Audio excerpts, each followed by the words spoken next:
Narito ang mga headlines sa SBC News. Anti-Money Laundering Council nakakuha ng freeze order sa tinatayang halos 4 na bilyong pisong halaga ng assets ng mga konektadong opisyal ng gobyerno sa manomalyang flood control projects. Ayon sa Ukraine, naabot na nila ang common understanding sa US peace plan sa pagresolba sa giyera ng Ukraine kontra Russia.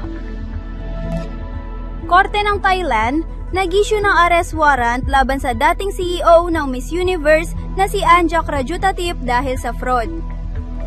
Pangulong Marcos, pinakiusapan umano ni Zaldico na hindi maglalabas ng video statement kung hindi kakanselahin ang kanyang passport. Hinapitan po kami ng abogado ni Zaldico at nagtatangkang mag-blackmail na kung hindi po namin kakanselihin daw ang passport niya, hindi na raw siya maglalabas ng video. I do not negotiate with criminals.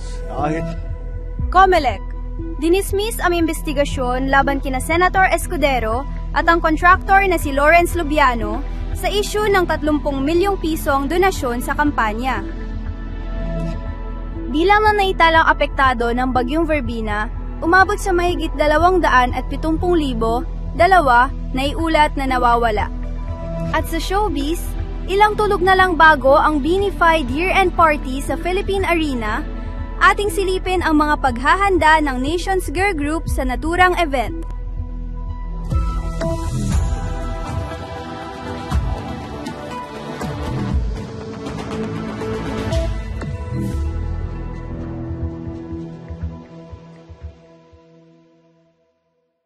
Nasecure na ng Anti-Money Laundering Council and 3.9 billion pesos na halaga ng assets mula sa 2 opisyal na sangkot sa flood control projects. Kabilang dito ang 230 bank accounts, 15 insurance policies, 2 helicopters at 1 airplane. Narito ang report.